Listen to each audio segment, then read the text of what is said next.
بسم الله الرحمن الرحيم السلام عليكم ورحمة الله وبركاته. الحمد لله رب العالمين والعاقبة للمتقين ولا عدوان إلا على الظالمين. اللهم صل وسلم وبارك على عبدك ورسولك محمد صلى الله عليه وسلم وعلى آله وصحبه ومن تبعهم بإحسان إلى يوم الدين. أما بعد فإن خير الكلام كلام الله وخير الهدي هدي محمد صلى الله عليه وسلم وشر الأمور محدثاتها وكل محدثة بدعة وكل بدعة ضلالة. أعوذ بالله من الشيطان الرجيم. الرجال قوامون على النساء بما فضل الله بعضهم على بعض وبما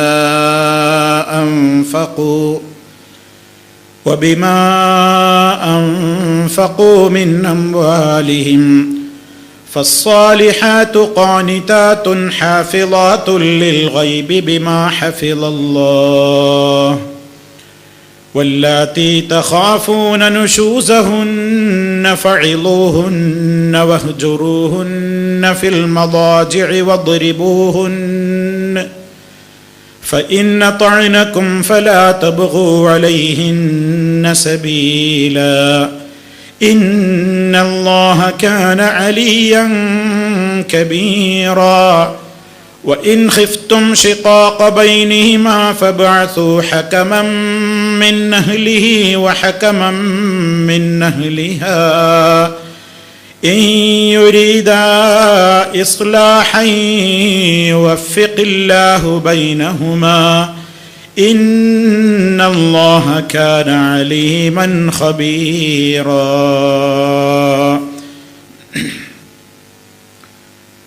സ്നേഹമുള്ള സത്യവിശ്വാസികളെ, വിശ്വാസിനികളെ, സഹോദരി സഹോദരന്മാരെ, സുഹൃത്തുക്കളെ, ഇസ്ലാമിക കുടുംബം എന്ന നമ്മുടെ പഠന പരമ്പരയിൽ വിവാഹ ജീവിതത്തിൽ സത്യവിശ്വാസികൾ വളരെയേറെ ശ്രദ്ധയോടുകൂടി അവരുടെ ജീവിതത്തിൻ്റെ കെട്ടുറപ്പ് ശ്രദ്ധിക്കുവാൻ ആവശ്യമായ കാര്യങ്ങളെ സംബന്ധിച്ച് സവിസ്തരം നമ്മൾ പ്രതിപാദിച്ചു കഴിഞ്ഞു. ഇന്ന് നിങ്ങളുടെ ശ്രദ്ധയിൽപ്പെടുത്തുന്നത് ആ വിഷയത്തിൻ്റെ തന്നെ മറ്റൊരു ഭാഗമായ ത്വലാഖുമായി ബന്ധപ്പെട്ടുകൊണ്ടുള്ള ഇസ്ലാമിൻ്റെ നിയമങ്ങളാണ്.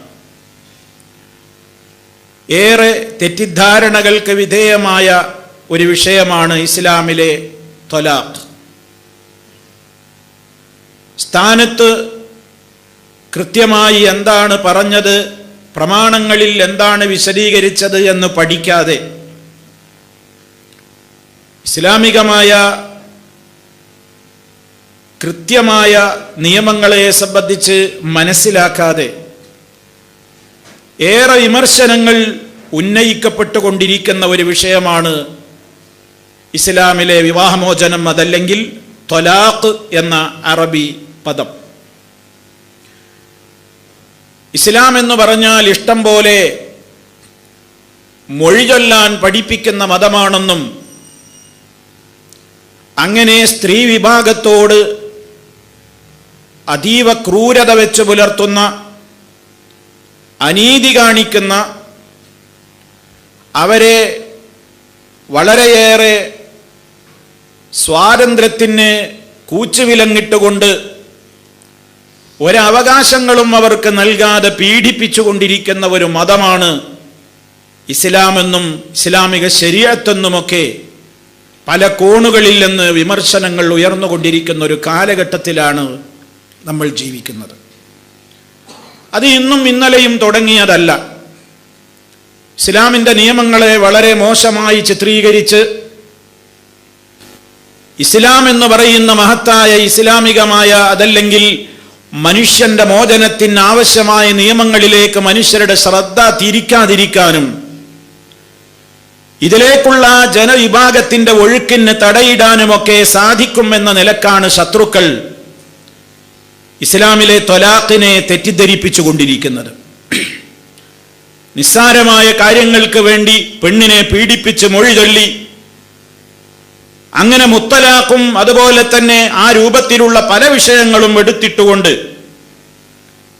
ഇസ്ലാമികമായ കാര്യങ്ങൾ എന്താണെന്ന് സമൂഹം മനസ്സിലാക്കുവാനുള്ള അവസരങ്ങൾ പോലും നൽകാതെ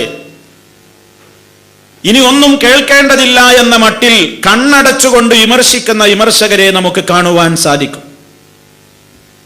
അതുകൊണ്ട് തന്നെ മുസ്ലിമീങ്ങളായ ആളുകളും അല്ലാത്തവരും എല്ലാവരും വളരെ വിശദമായി തന്നെ അറിഞ്ഞിരിക്കേണ്ടതുണ്ട് എന്താണ് ഇസ്ലാം, ത്വലാഖിനെ സംബന്ധിച്ച്, വിവാഹമോചനത്തെ സംബന്ധിച്ച് ഇസ്ലാമിനുള്ള കാഴ്ചപ്പാട് എന്ന്. ഇസ്ലാമിൽ ത്വലാഖ് അനുവദനീയമാകുന്നത് തന്നെ ഏത് സാഹചര്യത്തിലാണ് എന്നും മുസ്ലിമീങ്ങൾക്ക് പോലും അറിയില്ല എന്നുള്ളതിന് പലപ്പോഴും അവരുടെ പ്രവർത്തനങ്ങൾ തന്നെ സാക്ഷിയായി കൊണ്ടിരിക്കുകയുമാണ്. ഇത്തരം ഒരു ഘട്ടത്തിൽ ഇതിനെ സംബന്ധിച്ചുള്ള ചുരുങ്ങിയ വിവരണങ്ങളും ചെറിയ ചെറിയ രൂപത്തിലുള്ള വിശദീകരണങ്ങളുമൊക്കെ ധാരാളമായിട്ടുണ്ടെങ്കിലും ഇത് കൃത്യമായി ഇതിനെ സംബന്ധിച്ച് അറിയാൻ ആഗ്രഹിക്കുന്ന ഒരു വിദ്യാർത്ഥിക്ക്, ഒരു അന്വേഷകന് കാര്യങ്ങൾ വളരെ വ്യക്തമായി മനസ്സിലാക്കുവാൻ ഉതകുന്ന നിലക്ക് ഇക്കാര്യം ഒന്ന് വിശദീകരിക്കുവാനാണ് ഇൻഷാ അല്ലാഹ് ഇനിയുള്ള നമ്മുടെ അവസരങ്ങളിലൂടെ ഉദ്ദേശിക്കുന്നത്. അല്ലാഹു സുബ്ഹാനഹു വ തആല നേരറിയാൻ, നേരിന്റെ പാതയിൽ മുന്നോട്ട് പോകുവാൻ, നേരിന്റെ പ്രചാരകരും പ്രബോധകരുമായി മാറുവാൻ നമുക്കെല്ലാവർക്കും തൗഫീഖ് പ്രദാനം ചെയ്യുമാറാകട്ടെ. സഹോദരങ്ങളെ, ഇസ്ലാം വിവാഹത്തെയും ദാമ്പത്യ ജീവിതത്തെയും ഒക്കെ കാണുന്നത് എങ്ങനെയാണെന്ന് നമ്മൾ ഇതിനകം വിശദീകരിച്ച് കഴിഞ്ഞതാണ്. ദാമ്പത്യ ജീവിതം ശാശ്വതമായി തന്നെ സമാധാനത്തോടുകൂടെ മുന്നോട്ട് കൊണ്ടുപോകണം എന്നതാണ് ഇസ്ലാം ആഗ്രഹിക്കുന്നത്. അതിനുള്ള നിയമങ്ങളാണ് ഇസ്ലാമിൻ്റെ ഈ വിഷയകമായിട്ടുള്ള ഏത് കാര്യങ്ങളെടുത്ത് പരിശോധിച്ചാലും നമുക്ക് മനസ്സിലാക്കുവാനും സാധിക്കുന്നത്. എത്രത്തോളമെന്നാൽ വിവാഹം എന്ന് പറയുന്ന ആ കരാറിനെ സംബന്ധിച്ച്, ആ ഉടമ്പടിയെ സംബന്ധിച്ച് തന്നെ അല്ലാഹു തആല വിശേഷിപ്പിച്ചത് ഇത് വളരെ സുദൃഢമായ ഒരു കരാറാണ്, ഉടമ്പടിയാണ് എന്നാണ്. പരിശുദ്ധ ഖുർആൻ പറഞ്ഞു, വഅഖദ്ന മിൻകും മീസാഖൻ ഗലീളാ, അവർ നിങ്ങളിൽ നിന്ന് സുദൃഢമായ ഉടമ്പടിയാണ് എടുത്തിട്ടുള്ളത്. അവർ എന്ന് പറഞ്ഞാൽ ആ സ്ത്രീകൾ, നിങ്ങളുടെ ഭാര്യമാർ, ആ സ്ത്രീകൾ നിങ്ങളിൽ നിന്ന് സുദൃഢമായ കരാറാണ് എടുത്തിട്ടുള്ളത്. പരിശുദ്ധ ഖുർആൻ പറഞ്ഞത് മീസാഖൻ ഗലീളാ എന്നാണ്, ബലിഷ്ഠമായ കരാർ, വളരെ ഉറപ്പുള്ള സുദൃഢമായ ഒരു കരാറാണ് വിവാഹം എന്ന് പറയുന്നത്. അത് കുട്ടിക്കളിയല്ല, അതിങ്ങനെ ഒരു തമാശയല്ല. അതുകൊണ്ട് തന്നെ ജീവിതാവസാനം വരെ നിലനിർത്തിക്കൊണ്ടു പോകുവാൻ അങ്ങേയറ്റം പരിശ്രമിക്കേണ്ടുന്ന ഒരു ബന്ധമാണ് ദാമ്പത്യ ബന്ധം, ദാമ്പത്യ ജീവിതം, വിവാഹ ജീവിതം എന്ന് പറയുന്നത്. അതുപോലും പലരും മനസ്സിലാക്കിയിട്ടില്ല. ഇഷ്ടംപോലെ ഇങ്ങനെ വിവാഹം കഴിക്കുക, ഇഷ്ടംപോലെ ഒഴിവാക്കുക, തോന്നുമ്പോൾ വേറൊന്ന് കെട്ടുക, ഇങ്ങനെയൊക്കെയുള്ള നിയമങ്ങളാണ് ഇസ്ലാമിലുള്ളത് എന്നാണ് മീഡിയകൾ പ്രചരിപ്പിച്ചുകൊണ്ടിരിക്കുന്നത്. എന്നിട്ട് മീഡിയകളിൽ ഇസ്ലാമിനെ പ്രതിനിധീകരിച്ചുകൊണ്ട് സംസാരിക്കുന്നു എന്ന് പറയുന്ന ആളുകൾക്ക് എന്താ ഇസ്ലാമിനെ കുറിച്ച് അറിയുക? മതബോധമുള്ള ഇസ്ലാമികമായ കാര്യങ്ങളെ സംബന്ധിച്ച് പ്രമാണബദ്ധമായി മനസ്സിലാക്കിയ ആളുകൾ ഇസ്ലാമിന്റെ സൈഡിൽ നിന്നുകൊണ്ട്, ഇസ്ലാമിന്റെ പക്ഷത്ത് നിന്നുകൊണ്ട് സംസാരിക്കുവാൻ മീഡിയകൾ അവരെ ക്ഷണിക്കുമോ? ക്ഷണിക്കില്ല. മറിച്ച് ആരെയാ ക്ഷണിക്കുക? ഏതെങ്കിലും മുസ്ലിം പേരുള്ള, മുസ്ലിം ബുദ്ധിജീവി എന്നൊക്കെ അറിയപ്പെടുന്ന, അങ്ങനെയൊക്കെ സമൂഹത്തിൽ മാർക്കറ്റുള്ള, ഇസ്ലാമിനെ കുറിച്ച് ഒരു ചുക്കും പഠിച്ചിട്ടില്ലാത്ത പല ആളുകളുമാണ് ഇസ്ലാമിന്റെ ഭാഗത്തുള്ള പ്രതിനിധിയായി കൊണ്ട് മീഡിയകളിൽ പ്രത്യക്ഷപ്പെടുക. അവർ ഇസ്ലാമിക കാര്യങ്ങൾ കൈകാര്യം ചെയ്താൽ എന്താണ് സംഭവിക്കുക എന്നുള്ളത് പറയേണ്ടതില്ലല്ലോ. അതുകൊണ്ട് തന്നെ മുസ്ലിമീങ്ങളായ നമ്മൾ ഓരോരുത്തരും വളരെ കൃത്യമായി നമ്മൾ അറിഞ്ഞിരിക്കണം എന്താണ് ഇസ്ലാം പഠിപ്പിക്കുന്ന നിയമം. അതിൽ നമ്മൾ അറിവുണ്ടാകണം. ഇസ്ലാമിക ശരീഅത്തിനെ പലരും കൊഞ്ഞനം കുത്തുമ്പോൾ വിമർശിക്കുമ്പോൾ ഞാനൊന്നും അറിഞ്ഞില്ലെന്ന മട്ടിൽ ഉറക്കം നടിക്കേണ്ടവരോ നിശബ്ദരായി തല താഴ്ത്തി വളരെയേറെ അപമാനമായി പോയല്ലോ ഈ മതത്തിന്റെ വക്താവായി ഞാൻ മാറിയത് എന്ന് പറഞ്ഞില്ലെങ്കിലും മനസ്സുകൊണ്ട് തോന്നിയിട്ട് അയ്യേ വല്ലാത്തൊരു മോശമായല്ലോ എന്ന നിലക്ക് പിരിഞ്ഞു പോരേണ്ടവനല്ല മുസ്ലിം. ശക്തമായി കാര്യങ്ങൾ പഠിക്കുകയും മനസ്സിലാക്കുകയും അത് പറയേണ്ടിടത്ത് പറയുകയും കൃത്യമായി വിവരിച്ചു കൊടുക്കേണ്ടവർക്ക് വിവരിച്ചു കൊടുക്കുകയും ചെയ്യുവാനുള്ള അറിവ് ഓരോ മുസ്ലിം സ്ത്രീ പുരുഷനും നേടിയിരിക്കണം എന്നതാണ് ഈ വിഷയം പറയുന്നതിന്റെ മുമ്പേ ആമുഖമായി എനിക്കെന്റെ ശ്രോതാക്കളോട് എന്നോടെന്ന പോലെ ഉണർത്തുവാനുള്ളത്. അറിവില്ലായ്മയാണ് നമ്മെ നിശബ്ദരാക്കുന്നത്. അറിവില്ലായ്മയാണ് നമ്മുടെ മതത്തിൽ നമുക്കൊരു അപമാനഭാരം നമുക്ക് തോന്നുന്നുവെങ്കിൽ, അപകർഷതാബോധം നമുക്ക് നമ്മുടെ മതത്തെക്കുറിച്ച് തോന്നുന്നുവെങ്കിൽ അത് മതത്തിന്റെ കുഴപ്പമല്ല, ഇസ്ലാമിക ശരീഅത്തിന്റെ പോരായ്മയല്ല, നമ്മുടെ വിവരക്കേടാണെന്ന് നമ്മൾ തിരിച്ചറിയണം. അതുകൊണ്ടാണ് ഈ വിഷയം ഒന്ന് കൃത്യമായി പഠിപ്പിക്കേണ്ടതുണ്ട് എന്ന് ഈ വിഷയത്തിന്റെ പൂർത്തീകരണം എന്ന നിലക്ക് ആലോചിച്ചിട്ടുള്ളത്. സഹോദരങ്ങളെ, ഞാൻ നേരത്തെ സൂചിപ്പിച്ചല്ലോ, ഇസ്ലാമിക വിവാഹ ജീവിതം എന്ന് പറയുന്നത് ബലിഷ്ഠമായ ഒരു കരാറാണ്. ആ കരാറിൽ ഏർപ്പെട്ട ദമ്പതികൾ അവരുടെ ജീവിതം ഒരു ദിവസത്തേക്കോ ഒരു മാസത്തേക്കോ ഒരു വർഷത്തേക്കോ ഉള്ളതല്ല. അവരുടെ ജീവിതാവസാനം വരെ വേർപിരിയാത്ത ഇണകളായി ജീവിക്കുവാൻ വേണ്ട കൃത്യമായ ശ്രദ്ധയും അതുപോലെയുള്ള എല്ലാ രൂപത്തിലുള്ള കാര്യങ്ങളും അവർ പഠിച്ചു മനസ്സിലാക്കിയിരിക്കേണ്ടതുണ്ട്. അതിന് കോട്ടം തട്ടുന്ന ഏതൊക്കെ കാര്യങ്ങളുണ്ടോ ഇസ്ലാം അതിനെയൊക്കെ വെറുത്തിരിക്കുകയാണ്, നിരുത്സാഹപ്പെടുത്തിയിരിക്കുകയാണ്.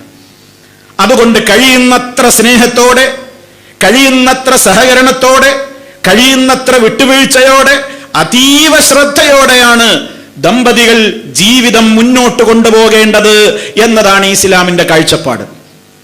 ഈ വിഷയത്തിൽ പരിശുദ്ധ ഖുർആൻ സൂറത്തുൻ നിസാ 34-35 ആയത്തുകളിലാണ് അല്ലാഹു തലാഖുമായി ബന്ധപ്പെട്ട് തലാഖ് ചൊല്ലുക എന്ന് പറയുന്ന ഇസ്ലാമിലെ അവസാനത്തെ കൈ, അറ്റകൈ എന്ന് പറയാവുന്ന അവസാനത്തെ പരിഹാരം പ്രയോഗിക്കുന്നതിന്റെ മുമ്പ് ഏതൊക്കെ കടമ്പകൾ കടന്നിട്ട് വേണം എന്ന് കൃത്യമായി പഠിപ്പിച്ച വിശുദ്ധ ഖുർആനിലെ ആയത്തുകളാണ് സൂറത്തുൻ നിസായിലെ 34-35 എന്നീ ആയത്തുകൾ. പരിശുദ്ധ ഖുർആൻ പറയുന്നു, الرجال قوامون على النساء بما فضل الله بعضهم على بعض وبما أنفقوا من أموالهم فالصالحات قانتات حافظات للغيب بما حفظ الله. അതതിന്റെ ആദ്യ ഭാഗമാണ്. എന്താണ് അവിടെ പറയുന്നത്? വിവാഹ ജീവിതത്തിൽ വളരെ കൃത്യമായി ജീവിതത്തിൽ പ്രശ്നങ്ങളില്ലാതെ മുന്നോട്ട് ശ്രദ്ധയോടെ കൊണ്ടുപോകുവാൻ ഉണ്ടായിരിക്കേണ്ടുന്ന ചില പരമപ്രധാനമായ പോയിന്റുകളിലേക്ക് ആ ഭാഗത്ത് അല്ലാഹു സുബ്ഹാനഹു വ തആല നമ്മുടെ ശ്രദ്ധ തിരിച്ചിരിക്കുകയാണ്. എന്താണ് ആദ്യം തന്നെ പറയുന്നത്? അർരിജാലു ഖവ്വാമൂന അലൻ നിസാ, പുരുഷന്മാരാണ് സ്ത്രീകളുടെ മേൽ കൈകാര്യാധികാരമുള്ളവർ. ഒരു കുടുംബം എന്ന് പറയുന്ന യൂണിറ്റിൽ അധികാരം എപ്പോഴും പുരുഷനാണ്. ഏതൊരു സമൂഹമാവട്ടെ, സ്ഥാപനമാവട്ടെ, ഏത് വ്യക്തികളാവട്ടെ, എവിടെയുമാവട്ടെ, ഒന്നിലേറെ ആളുകൾ ഉണ്ടാകുമ്പോൾ അവിടെ ഒരു നേതാവ് വേണം, ഒരവസാനത്തെ വാക്കിന്റെ വ്യക്തി വേണം, ഒരനുസരിക്കപ്പെടേണ്ടുന്ന ഒരു വ്യക്തി വേണം. അതൊരു കുടുംബത്തിൽ അതിന്റെ നായകത്വം പുരുഷനാണ് ഇസ്ലാം വകവച്ചിട്ടുള്ളത്. പുരുഷന്മാർക്കാണ് സ്ത്രീകളുടെ മേൽ കൈകാര്യാധികാരമുള്ളത്. അതിന് അല്ലാഹു 2 കാരണങ്ങളാണ് അവിടെ പറഞ്ഞത്. അതൊക്കെ ഞാൻ സൂചിപ്പിച്ചു മാത്രം മതിയാക്കുകയാണ്. കാരണം കഴിഞ്ഞ നമ്മുടെ അവസരങ്ങളിൽ ഇതൊക്കെ നന്നായി വിശദീകരിച്ചതാണ്. അതുകൊണ്ട് സൂചന മാത്രം പറഞ്ഞു മതിയാക്കുകയാണ്. പുരുഷന്മാരാണ് സ്ത്രീകളുടെ മേൽ കൈകാര്യാധികാരമുള്ളവർ എന്ന് ഖുർആൻ പറയാൻ 2 കാരണങ്ങളാണ് ഇവിടെ പറഞ്ഞത്. എന്തുകൊണ്ട് പെണ്ണല്ല കുടുംബത്തിന്റെ നേതാവ്? കുടുംബം എന്ന യൂണിറ്റിലെ നേതാവ്, നായകത്വം പെണ്ണിനല്ല ആണിനാണ് കൊടുത്തത്. എന്തുകൊണ്ട്? അത് സ്ത്രീയെ തളർത്തിയതാണോ? അത് സ്ത്രീയെ ചവിട്ടിത്തേക്കുവാനാണോ? അത് സ്ത്രീയുടെ സ്വാതന്ത്ര്യത്തെ നശിപ്പിക്കുവാനാണോ? ഒരിക്കലുമല്ല. അല്ലാഹു പറയുന്ന ഒന്നാമത്തെ കാരണം ബിമാ ഫദ്ദലല്ലാഹു ബഅദഹും അലാ ബഅദ്, അല്ലാഹു ചിലർക്ക് ചിലരേക്കാൾ ശ്രേഷ്ഠത കൊടുത്തിട്ടുണ്ട്. അത് തന്നെയാ ഒന്നാമത്തെ കാരണം. സ്ത്രീയും പുരുഷനും പ്രകൃത്യാ തന്നെ ചില വ്യത്യാസങ്ങളുണ്ട്. മാനസികമായും ശാരീരികമായും ബുദ്ധിപരമായുമൊക്കെ മൊത്തത്തിൽ പുരുഷനും സ്ത്രീ എന്ന രണ്ട് വർഗത്തെ എടുത്തു നോക്കിയാൽ ഒറ്റപ്പെട്ട ചില സ്ത്രീകൾ, ഏതാനും ചില സ്ത്രീകൾ ചില പുരുഷന്മാരെക്കാൾ ബുദ്ധിശക്തിയിലും അതുപോലെ തന്നെ മറ്റ് കഴിവുകളിലുമൊക്കെ മികച്ചു നിൽക്കുന്നവരുണ്ടായേക്കാം. പക്ഷേ പൊതുവായി സ്ത്രീവർഗം അതുപോലെ തന്നെ പുരുഷവർഗം എന്ന രണ്ട് വർഗത്തെ എടുത്ത് പരിശോധിച്ചു നോക്കിയാൽ അതിൽ ശാരീരികമായും മാനസികമായും ബുദ്ധിപരമായും മറ്റു പല കാരണങ്ങളാലും മികച്ചു നിൽക്കുന്നത് പുരുഷവർഗം തന്നെയാണ്.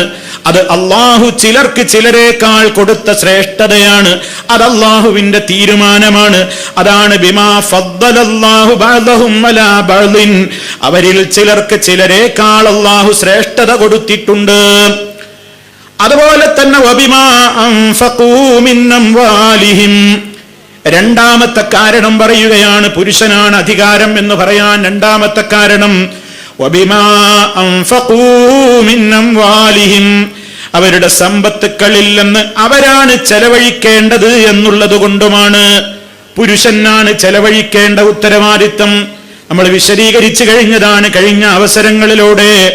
ഒരു കുടുംബത്തിലും ഒരു സ്ത്രീയും തൊഴിലിന് പോയി അധ്വാനിച്ച് കുടുംബം പോറ്റാൻ ഇസ്ലാം നിർബന്ധിക്കുന്നില്ല. അത് ഭർത്താവിന്റെ കടമയാണ്. ഭർത്താവാണ് തൊഴിൽ ചെയ്യേണ്ടത്. ഭർത്താവിനാണ് അതിന്റെ ഉത്തരവാദിത്തമുള്ളത്. ഭക്ഷണത്തിന്റെ കാര്യത്തിലും വസ്ത്രത്തിന്റെ കാര്യത്തിലും പാർപ്പിടത്തിന്റെ കാര്യത്തിലും ചികിത്സയുടെ കാര്യത്തിലും അങ്ങനെ എല്ലാ കാര്യത്തിലും ഒരു പെണ്ണ് വിവാഹിതയായി കഴിഞ്ഞാൽ ആ വിവാഹിതയായ പെണ്ണിനും അവളുടെ മക്കൾക്കുമൊക്കെ ഭക്ഷണം നൽകേണ്ട ഉത്തരവാദിത്തം, വസ്ത്രം നൽകേണ്ടത്, പാർപ്പിടമൊരുക്കേണ്ടത്, അതുപോലെ തന്നെ ചികിത്സ നൽകേണ്ടത്, എല്ലാ ഉത്തരവാദിത്വവും പുരുഷന്റെ ചുമലിലാണ്. സ്ത്രീക്ക് ആ ഉത്തരവാദിത്തമില്ല. സ്ത്രീ സമ്പന്നയാണെങ്കിൽ പോലും അവൾക്ക് കുടുംബത്തിന്റെ ചെലവ് നടത്തൽ അവളുടെ ബാധ്യതയല്ല. അവളുടെ സന്മനസ്സുകൊണ്ട് അവൾ ചെലവഴിക്കുന്നു എങ്കിൽ അത് വേറെ വിഷയമാണ്. പക്ഷേ അവകാശം പറയാൻ ഭർത്താവിന് അധികാരമില്ല. മുഴുവൻ ഉത്തരവാദിത്വവും പുരുഷന്റെ ചുമലിലാണ്. അതാണ് പരിശുദ്ധ ഖുർആൻ പറയുന്നത് വബിമാ അൻഫഖൂ മിൻ അംവാലിഹിം, അവരുടെ സമ്പത്തുക്കളിൽ നിന്ന് സ്വത്തുക്കളിൽ നിന്ന് അവരാണ് ചെലവ് നടത്തേണ്ടത്. അതുകൊണ്ട് ചെലവഴിക്കുന്ന ആളുകൾ അവരാണ്. അതുകൊണ്ട് അവർക്ക് തന്നെയാണ് നായകത്വവും വേണ്ടത്. ഇങ്ങനെ രണ്ട് കാരണങ്ങളാലാണ് പുരുഷനാണ് സ്ത്രീയേക്കാൾ ഒരു കുടുംബത്തിൽ നായകത്വമുള്ളത് എന്ന് ഇസ്ലാം പറഞ്ഞത്. അതിന്റെ അർത്ഥം എന്താ? പുരുഷനാണ് കൈകാര്യാധികാരം, പുരുഷനാണ് പവറുള്ളത്, പുരുഷനാണ് നേതാവ് എന്നൊക്കെ പറഞ്ഞതുകൊണ്ട് സ്ത്രീക്ക് സ്വാതന്ത്ര്യമില്ലെന്നാണോ? ഒരിക്കലുമല്ല. പുരുഷന്മാരുടെ അടിമകളായി അടിമപ്പണി എടുക്കേണ്ടവരാണ് ഭാര്യമാരെന്നാണോ? അതുമല്ല.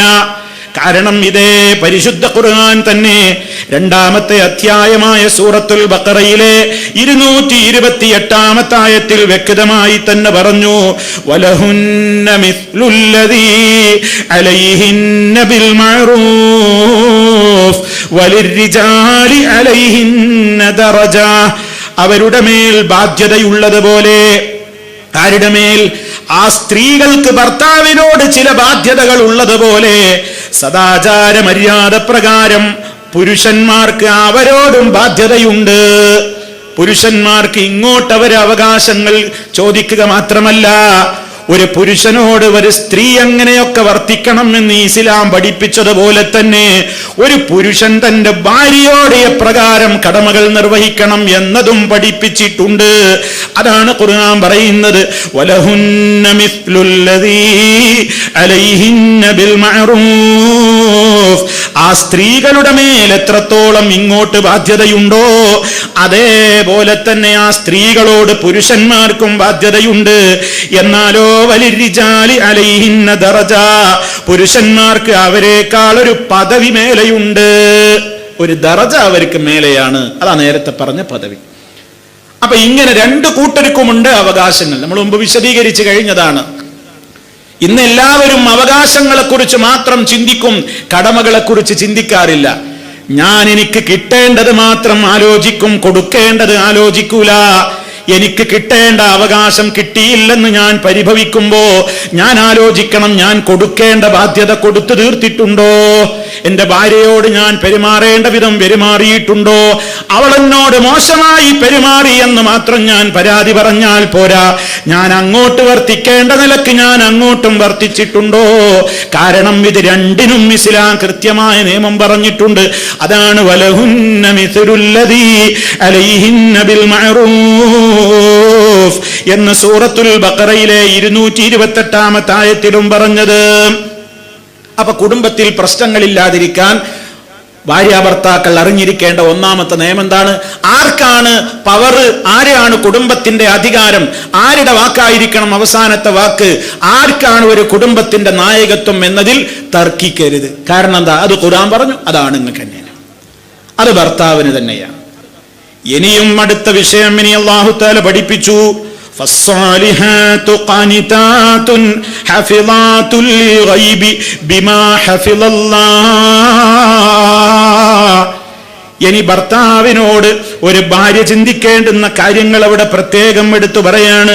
ഫസ്സാലിഹാത്ത്, നല്ലവരായ പതിവ്രതകളായ പരിശുദ്ധകളായ സദ്വൃത്തകളായ സ്ത്രീകളെന്ന് പറയുന്നത് അവർക്ക് ചില ഗുണങ്ങൾ വേണം. അതെന്താണ്? ഖാനിതാത്ത്, അവരനുസരണമുള്ളവരാണ്, ഒതുക്കമുള്ളവരായിരിക്കണം, അച്ചടക്കമുള്ളവരായിരിക്കണം. ഖാനിതാത്തായിരിക്കണം പെണ്ണുങ്ങൾ. ഭർത്താവിനോട് അനുസരണബോധമുള്ള പെണ്ണുങ്ങളാവണം. അവിടെയും ഇസ്ലാം പറഞ്ഞു ഭർത്താവിനോട് അനുസരിക്കണം എന്ന് പറഞ്ഞതുകൊണ്ട് ഭർത്താവല്ലേ എന്ന നിലക്ക് എന്തു പറഞ്ഞാലും അങ്ങ് അനുസരിച്ചോളണം എന്ന് ഇസ്ലാം പറഞ്ഞിട്ടില്ല. അല്ലാഹ് വിരോധിച്ച കാര്യങ്ങളല്ലാത്തതിലേ അനുസരണം പാടുള്ളൂ. കാരണം ഇസ്ലാം എല്ലായിടത്തും പറയുന്ന ഒരു തത്വമുണ്ട്, ലാ ത്വാഅത ലിമഖ്ലൂഖിൻ ഫീ മഅസിയത്തിൽ ഖാലിഖി. ഖാലിഖായ അഥവാ സൃഷ്ടാവായ അല്ലാഹുവിനെ ധിക്കരിച്ചുകൊണ്ട് ഒരു സൃഷ്ടിക്കും അനുസരണം പാടില്ല.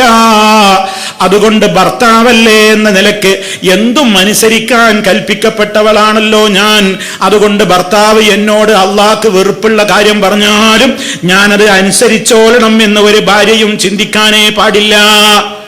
അള്ളാഹ്ക്ക് വെറുപ്പുള്ളൊരു കാര്യം ഭർത്താവ് പറഞ്ഞാലും അനുസരിക്കാൻ പാടില്ല, ഭാര്യ പറഞ്ഞാലും അനുസരിക്കാൻ പാടില്ല, ബാപ്പ പറഞ്ഞാലും അനുസരിക്കാൻ പാടില്ല, ഉമ്മ പറഞ്ഞാലും അനുസരിക്കാൻ പാടില്ല, ആര് പറഞ്ഞാലും അനുസരിക്കാൻ പാടില്ല.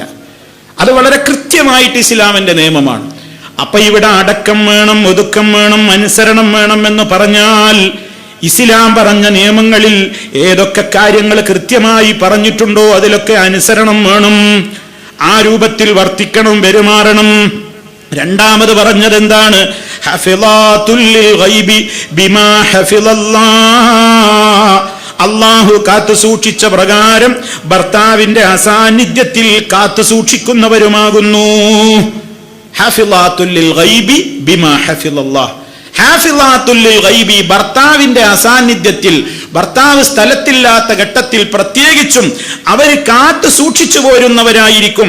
ബിമാ ഹഫിളല്ലാഹ്, അള്ളാഹു കാത്തു സൂക്ഷിച്ച പ്രകാരം. എന്താണ് പറഞ്ഞത്? ഒരു പെണ്ണിനെ സംബന്ധിച്ചിടത്തോളം വിവാഹം എന്ന് പറയുന്ന അനുഗ്രഹത്തിലൂടെ വിവാഹിതയാകുന്ന ഒരു പെണ്ണ്, അവർക്കുള്ള ചാരിത്രം സംരക്ഷിക്കുവാൻ പിന്നെ വകുപ്പായി. അവരുടെ ആശകൾ നിറവേറ്റാൻ ഒരു പുരുഷനെ കിട്ടി. മാത്രമല്ല ജീവിതത്തിന്റെ ആവശ്യങ്ങൾ നിറവേറ്റുവാനുള്ള മാർഗവും കിട്ടി. ഇനി അവൾക്ക് അവളുടെ കാര്യത്തിൽ ഭയപ്പെടാനില്ല, അവളുടെ കാര്യത്തിൽ അവൾക്ക് പേടിക്കാനില്ല. ഒരാണുണ്ട്, ചെലവിന് കൊടുക്കാൻ ആണുണ്ട്, ഭക്ഷണം, വസ്ത്രം, പാർപ്പിടം, ചികിത്സ, എല്ലാത്തിനും അല്ലാഹ് ആണുങ്ങളെ ഉത്തരവാദിത്തം ഏൽപ്പിച്ചിട്ടുണ്ട്. മാത്രമല്ല തങ്ങളുടെ അവകാശങ്ങളും ആവശ്യങ്ങളും നിറവേറ്റുവാൻ ഭർത്താക്കളോട് കൽപ്പിക്കപ്പെട്ടിരിക്കുകയും ചെയ്തിട്ടുണ്ട്. ഇതൊക്കെ അല്ലാഹു സുബ്ഹാനഹു വ തആല തങ്ങളുടെ ഗുണത്തിന് വേണ്ടി ചെയ്തു തന്നിരിക്കുന്നത് കൊണ്ട് ആ ഭർത്താക്കന്മാര് സ്ഥലത്തുള്ളപ്പോഴാവട്ടെ ഇല്ലാത്തപ്പോഴാവട്ടെ തൻ്റെതായ ശരീരത്തിന്റെ കാര്യവും മാനത്തിന്റെ കാര്യവും ചാരിത്രത്തിന്റെ കാര്യവും സമ്പത്തിന്റെ കാര്യവും അതുപോലെയുള്ള എല്ലാ കാര്യങ്ങളിലും വളരെ സൂക്ഷ്മതയോടെ കാത്തു സൂക്ഷിച്ചുകൊണ്ട് മുന്നോട്ട് പോകലാണ് ഒരു സ്ത്രീ ചെയ്യേണ്ടുന്ന ഏറ്റവും വലിയ ഉത്തരവാദിത്തം. അതിനവർ ബാധ്യസ്ഥരാണ്. ഇതാണ് പരിശുദ്ധ ഖുർആൻ അത്തരം കാര്യത്തെ സംബന്ധിച്ച് ആമുഖമായി സൂചിപ്പിച്ചത്. അപ്പൊ ഇങ്ങനെ വളരെ ശ്രദ്ധയോടെ, എല്ലാ ഭാഗത്തും വിട്ടുവീഴ്ചയോടെ, ജീവിതത്തിൽ വളരെ ശ്രദ്ധ പാലിച്ചുകൊണ്ടായിരിക്കണം ദാമ്പത്യ ജീവിതം മുന്നോട്ട് കൊണ്ടുപോകേണ്ടത്. ഇതിനാവശ്യമായ നിയമങ്ങളാ. എന്തിനാ ഇതൊക്കെ ഞാൻ സൂചിപ്പിക്കുന്നത്? പലർക്കും ഒരു ധാരണയാണ്, ഇസ്ലാം എന്ന് പറഞ്ഞാൽ പെട്ടെന്ന് ഇഷ്ടല്ലേ, എന്നാണ്ടോ ഒഴിവാക്കുക, എന്നിട്ട് വേറൊന്നിനാണ് കെട്ട. ഇതാണ് ഇസ്ലാമിക ശരീഅത്ത് എന്ന് മനസ്സിലാക്കരുത്. ഒരു ബന്ധം നടന്നു കഴിഞ്ഞാൽ, ഒരു വിവാഹം നടന്നാൽ, ആ വിവാഹ ബന്ധത്തെ എങ്ങനെയൊക്കെ നിലനിർത്താൻ കഴിയുമോ അതിനുള്ള എന്തെല്ലാം വിട്ടുവീഴ്ചകളും എന്തെല്ലാം മാർഗങ്ങളുമുണ്ടോ അതൊക്കെ ഇസ്ലാം പറഞ്ഞിട്ടുണ്ട്. അപ്പൊ അതിന്റെ അർത്ഥം എന്താ? പെണ്ണിനെ കഷ്ടപ്പെടുത്തല, വിവാഹബന്ധം ഇഷ്ടം പോലെ ഒഴിവാക്കിക്കോളൂ എന്ന് പറയല അല്ല. ത്വലാഖിലേക്ക് എത്താതിരിക്കാനുള്ള മാർഗങ്ങളാണ് ഇസ്ലാം ഏറ്റവും പ്രാധാന്യപൂർവ്വം പഠിപ്പിച്ചത്. അവസാനത്തെ കൈയാണ് തലാഖ്. പല ആൾക്കാരും അവസാനത്തെ കൈ ആദ്യം ചെയ്യും, തലാഖ് ആദ്യം ചെയ്യും, പിന്നെ ബാക്കിയൊക്കെ ആലോചിക്കാന്നാണ്. അത് ഇസ്ലാമിന്റെ പോരായ്മയല്ല, അത് മനസ്സിലാക്കിയവന്റെ തകരാറ്, വിവരക്കേട് കൊണ്ട് ചെയ്യുന്നവന്റെ തകരാറ്. ഇസ്ലാം അതിന് ഉത്തരവാദിയല്ല. അതുകൊണ്ടാ പറയുന്നത്, വളരെ കൃത്യമായി ഇസ്ലാമിക നിയമങ്ങൾ പാലിച്ചുകൊണ്ട് ഭാര്യ എന്തൊക്കെ കടമ ഭർത്താവിനോട് ചെയ്യണോ അതൊക്കെ ഭാര്യ ശ്രദ്ധിക്കണം. ഭർത്താവായ ഞാൻ ഭാര്യയോട് എന്തൊക്കെ കടമകളുണ്ടോ അതൊക്കെ ഭർത്താവ് ശ്രദ്ധിക്കണം. അങ്ങനെ സൂക്ഷ്മതയോടെ മുന്നോട്ട് ജീവിതം കൊണ്ടുപോകണം. ഇങ്ങനെയൊക്കെ ആയാലും സഹോദരന്മാരെ, പ്രശ്നങ്ങൾ സ്വാഭാവികമാണ്. ഇങ്ങനെയൊക്കെ ശ്രദ്ധിച്ചാലും ചിലപ്പോ പ്രശ്നങ്ങൾ എന്താണ്? സ്വാഭാവികം മാത്രമാണ്. ഇണക്കവും പിണക്കവും ഒക്കെ മാറി മാറി വരുന്ന പ്രതിഭാസങ്ങളാണ്. ജീവിതത്തിൽ അങ്ങനെ തന്നെയാണ്. ഇണക്കമുള്ളയിടത്തെ പിണക്കമുള്ളൂ, പിണങ്ങുന്നയിടത്തെ ഇണക്കവുമുള്ളൂ. പിണങ്ങിക്കഴിഞ്ഞിട്ട് ഇണങ്ങുമ്പോഴുള്ളൊരു സുഖം, അത് ഇണക്കത്തിന്റെ പിണക്കത്തിന്റെ ഒക്കെ പ്രാധാന്യമാണ്. അത് ജീവിതത്തിൽ പറഞ്ഞതാണ്. ഞാൻ കല്യാണം കഴിച്ചിട്ട് ഇത്ര കൊല്ലായി, ഇന്ന് വരെ ഞങ്ങൾ തെറ്റിയിട്ടില്ല എന്ന് പറഞ്ഞാൽ ജീവിക്കണില്ല എന്നാ അതിന്റെ അർത്ഥം. തെറ്റാതിരിക്കൂല.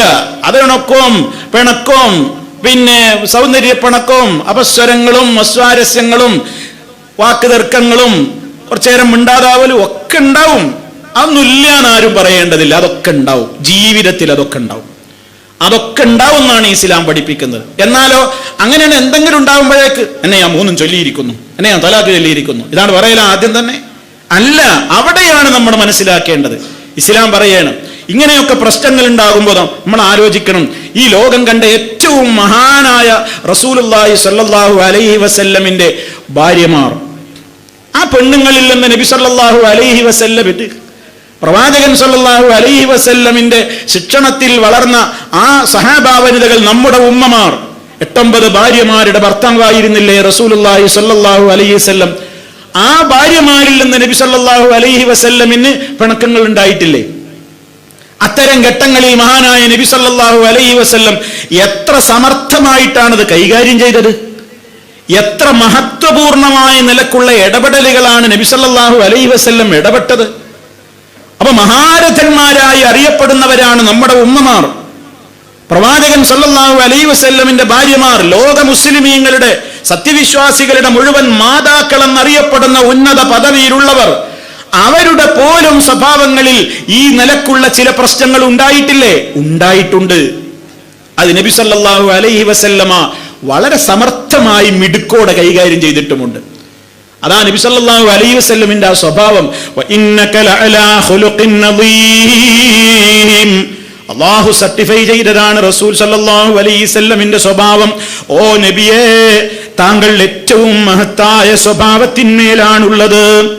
അതുകൊണ്ട് തന്നെയല്ലേ നബി സല്ലല്ലാഹു അലൈഹി വസല്ലമിനെ കുറിച്ച് അല്ലാഹു തആല നമുക്ക് മാതൃകയായി പറഞ്ഞു തന്നത്, ലഖദ് കാന ലക്കും ഫീ റസൂലില്ലാഹി ഉസ്വത്തുൻ ഹസന ലിമൻ കാന യർജുല്ലാഹ വൽ യൗമൽ ആഖിർ വദക്കറല്ലാഹ കസീറാ. നിശ്ചയമായും അല്ലാഹുവിന്റെ റസൂലിൽ നിങ്ങൾക്ക് ഏറ്റവും ഉത്തമമായ മാതൃകയുണ്ട്. അല്ലാഹുവിനെ ആഗ്രഹിക്കുന്നവർക്ക്, പരലോകത്തെ ആഗ്രഹിക്കുന്നവർക്ക്, അല്ലാഹുവിനെ ധാരാളമായി ഓർത്തുകൊണ്ടിരിക്കുകയും ചെയ്യുന്നവർക്ക്. ആ നബി സല്ലല്ലാഹു അലൈഹി വസല്ലം അവിടുത്തെ ജീവിതത്തിൽ ചില പ്രശ്നങ്ങളൊക്കെ ഉണ്ടായിട്ടുണ്ട്. നബി സല്ലല്ലാഹു അലൈഹി വസല്ലമിനെ അല്ലാഹുവിന്റെ റസൂൽ സല്ലല്ലാഹു അലൈഹി വസല്ലമിന്റെ കാലത്തുണ്ടായ പല സംഭവങ്ങളുണ്ട്. ഞാൻ ചില സൂചനകൾ മാത്രം നൽകുകയാണ്. ഒരിക്കൽ മഹദിയായ ആയിഷ റളിയല്ലാഹു തആല അൻഹ തന്നെ ഒരു സംഭവം പറയുന്നുണ്ട്. എന്താണ് അവർ പറയുന്നത്? ആയിഷ ബീവി റളിയല്ലാഹു തആല അൻഹ തന്നെ പറയാണ്, ഞാൻ എൻ്റെ ജീവിതത്തിൽ നടന്ന ഒരു കാര്യം ഞാൻ നിങ്ങളോട് പറഞ്ഞു തരട്ടെയോ? എന്ന് പറഞ്ഞുകൊണ്ട് ആയിഷ റളിയല്ലാഹു തആല അൻഹ സംഭവം വിശദീകരിക്കുകയാണ്.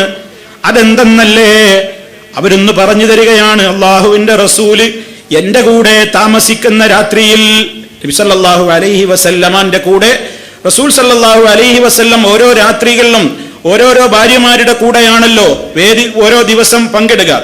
അങ്ങനെ എന്റെ കൂടെ നബി സല്ലല്ലാഹു അലൈഹി വസല്ലമ എന്റെ കൂടെ താമസിക്കുന്ന രാത്രിയിൽ റസൂൽ സല്ലല്ലാഹു അലൈഹി വസല്ലമിന്റെ കൂടെ നടന്ന ഒരു സംഭവം മഹദിയായ നമ്മുടെ ഉമ്മ പറയാണ്. എന്താണ്? ഞങ്ങൾ ഉറങ്ങാൻ കിടന്നു. കുറച്ച് സമയം കഴിഞ്ഞപ്പോ, ഞാൻ അതിന്റെ ടെക്സ്റ്റ് വായിക്കുന്നില്ല, കുറച്ച് സമയം കഴിഞ്ഞപ്പോ മഹാനായ നബി സല്ലല്ലാഹു അലൈഹി വസല്ലമ പതുക്കെ എഴുന്നേറ്റ് അവിടുത്തെ വസ്ത്രമൊക്കെ ശരിയാക്കി വാതിൽ തുറന്ന് പുറത്തേക്ക് പോയി. നബി സല്ലല്ലാഹു അലൈഹി വസല്ലമ പുറത്തേക്ക് പോയി. അപ്പൊ ഞാൻ ഉണർന്നു. ഞാൻ നബി സല്ലല്ലാഹു അലൈഹി വസല്ലമിന്റെ പിന്നാലെ പോയി. നബി സല്ലല്ലാഹു അലൈഹി വസല്ലം അറിയണില്ല, അള്ളാഹുവിന്റെ റസൂൽ അറിയുന്നില്ല. നബി സല്ലല്ലാഹു അലൈഹി വസല്ലം നേരെ പോയിട്ട് ബഖീഉൽ ഗർഖദ് എന്ന് പറയുന്ന ഇന്നത്തെയും മദീനയിലുള്ള പൊതു ശ്മശാനമായ പൊതു മഖ്ബറയായ ആ സ്ഥലത്തേക്ക് നബി സല്ലല്ലാഹു അലൈഹി വസല്ലം അവിടേക്ക് പോവുകയാണ്. അവിടെ ചെന്നിട്ട് നബി സല്ലല്ലാഹു അലൈഹി വസല്ലമ അവിടെ നിന്നുകൊണ്ട് കൈ ഉയർത്തിയ ബഖീലുള്ള ആളുകൾക്ക് വേണ്ടി പൊറുക്കലിനെ ചോദിച്ചുകൊണ്ട് പ്രാർത്ഥിക്കുകയാണ്. ആയിഷ റളിയല്ലാഹു തആല അൻഹ സംഭവത്തിന് സാക്ഷിയാണ്. അങ്ങനെ നബി സല്ലല്ലാഹു അലൈഹി വസല്ലം ദുആയൊക്കെ കഴിഞ്ഞിട്ട് ആ ഖബർസ്ഥാനിൽ നിന്ന് തിരിച്ചു പോരുകയാണ്. അന്നേരം ഞാനും ഇങ്ങനെ മടങ്ങി. നബി തങ്ങൾ കാണുന്നില്ല. കുറച്ചപ്പുറത്ത് നബിനങ്ങനെ എന്താ റസൂലുള്ള കാണിക്കുന്നതെന്ന് പോയി നോക്കി. അപ്പൊ അത് കണ്ടു. ബഖീയിൽ പോയി കൈ ഉയർത്തി അവർക്ക് വേണ്ടി പ്രാർത്ഥിക്കുകയാണ്. അത് കഴിഞ്ഞ് നബി സല്ലല്ലാഹു അലൈഹി വസല്ലം മടങ്ങിപ്പോരാന്ന് കണ്ടേക്ക് ഞാനും വേഗം വിട്ടു. ഞാനും മുന്നിൽ വേഗം പോന്നു. അങ്ങനെ നബി സല്ലല്ലാഹു അലൈഹി വസല്ലം സ്പീഡിൽ നടക്കും, ഞാനും സ്പീഡിൽ നടക്കും. നബി ഒന്ന് പതുക്കെ നടന്ന ഞാനും പതുക്കെ നടക്കും. നബി സ്പീഡ് കൂട്ടിയ ഞാനും സ്പീഡ് കൂട്ടും. അങ്ങനെ നബിന്റെ മുന്നിലായിട്ട് ഇങ്ങനെ വന്നു അള്ളാന്റെ റസൂൽ സല്ലല്ലാഹു അലൈഹി വസല്ലം വീട്ടിൽ കയറുന്നതിന്റെ മുമ്പേ ഞാൻ വീട്ടിൽ കയറി വാതിലടച്ച് ഞാൻ അവിടെ കിടന്നു. നബി സല്ലല്ലാഹു അലൈഹി വസല്ലം കയറി വന്ന് നോക്കുമ്പോ ഞാനിങ്ങനെ കിതക്കുന്നുണ്ട്. എന്റെ കിതപ്പാണ് നബി സല്ലല്ലാഹു അലൈഹി വസല്ലം കേൾക്കുന്നത്. അപ്പൊ എന്നോട് ചോദിച്ചു, എന്താ ആയിഷ ഉറങ്ങിയിട്ടില്ലേ? നീ എന്താ കിതക്കുന്നത്? ഉറങ്ങിയ ആള് എന്താ കിതക്കുന്നത്? എന്താ? ആയിഷ റളിയല്ലാഹു തആല അൻഹ ഒന്നുമില്ല എന്ന് പറഞ്ഞു. ആദ്യം അല്ലാഹുവിന്റെ റസൂൽ സല്ലല്ലാഹു അലൈഹി വസല്ലം പറയുകയാണ്, ലതുഖ്ബിരീനി, എന്നോട് പറഞ്ഞോളൂ ആയിഷ, കാര്യം എന്താണെങ്കിൽ. അതല്ലെങ്കിൽ ലയുഖ്ബിറുനി ലത്തീഫുൽ ഖബീർ, ലത്തീഫും ഖബീറുമായ അല്ലാഹ് എനിക്ക് വിവരം തരും. എന്താണെങ്കിൽ പറഞ്ഞോ, അല്ലെങ്കിൽ അല്ലാഹ് എന്നെ വിവരം അറിയിക്കും. എന്താണെങ്കിൽ പറഞ്ഞോന്നോ. അപ്പോ ആയിഷ റളിയല്ലാഹു തആല അൻഹ നടന്ന സംഭവം പറഞ്ഞു. അപ്പൊ നബി സല്ലല്ലാഹു അലൈഹി വസല്ലം കണ്ടിട്ടുണ്ട്. അല്ലാഹുവിന്റെ റസൂൽ ചോദിച്ചു, ഫഅൻത സവാദുല്ലദീ റഅയ്തു അമാമി, എന്റെ മുമ്പിൽ നടന്നു പോകുന്ന ഒരു കറുത്ത രൂപം നീയായിരുന്നുവല്ലേ എന്ന് നബി സല്ലല്ലാഹു അലൈഹി വസല്ലം തിരിച്ചു. ചുരുക്കി പറയാ സഹോദരന്മാരെ, നബി സല്ലല്ലാഹു അലൈഹി വസല്ലം ഇന്ന് കാര്യം മനസ്സിലായി. വേറെ ഭാര്യമാരുടെ അടുത്തേക്ക് പൊയ്ക്കാണോ എന്ന് സംശയിച്ചിട്ടാണ് നീറ്റ് പോകുന്നത്. തനിക്ക് നിശ്ചയിച്ച ഡേറ്റിൽ വേറെ ആളെടുത്തേക്കറ്റ അള്ളാന്റെ റസൂല് മറ്റു ഭാര്യമാരുണ്ടല്ലോ അവരുടെ അടുത്തേക്ക് പോവാണോ എന്നതാണ് ഇവർക്കുള്ള സംശയം എന്നാണ്. അങ്ങനെ നബി സല്ലല്ലാഹു അലൈഹി വസല്ലം തിരികെ വന്ന് ഇങ്ങനെ ഈ കാര്യം ആയിഷ റളിയല്ലാഹു തആല അൻഹ പറഞ്ഞപ്പോ ഒരു പിച്ച് എനിക്കൊരു നുള്ളു തന്നു, ഒന്നും പിടിച്ചൊന്ന് പ്രയാസപ്പെടുത്തി, എനിക്ക് വേദനയായി. എന്നിട്ട് ചോദിച്ച്, അള്ളാന്റെ റസൂലിനെ കുറിച്ച്, അള്ളാഹുവിനെ കുറിച്ചും അള്ളാന്റെ റസൂലിനെ കുറിച്ചും നീ എന്താ വിചാരിച്ചത്? അങ്ങനെ വിചാരിക്കാവോ? പാടില്ലല്ലോ. അങ്ങനെ ഉണ്ടാവോ? നിന്നോട് ഞാൻ അനീതി കാണിക്കോ? അങ്ങനെ അനീതി ഉണ്ടാവില്ലല്ലോ എന്നിങ്ങനെ നബി സല്ലല്ലാഹു അലൈഹി വസല്ലം ഉപദേശിച്ചു. മാത്രമല്ല നബി സല്ലല്ലാഹു അലൈഹി വസല്ലം കാരണം പറഞ്ഞു കൊടുത്തു. വളരെ സൗമ്യമായിട്ട് കാരണം പറഞ്ഞു കൊടുക്കുകയാണ്. വളരെ കൃത്യമായിട്ട് തന്നെ ശാന്തമായി ഇങ്ങനെ കാര്യം പറഞ്ഞു കൊടുക്കുകയാണ്. നബി സല്ലല്ലാഹു അലൈഹി വസല്ലം പറഞ്ഞു, ഫഇന്ന ജിബ്രീല അതാനി, ജിബ്രീൽ അലൈഹിസ്സലാത്തു വസ്സലാം എൻ്റെ അടുക്കൽ വന്നു.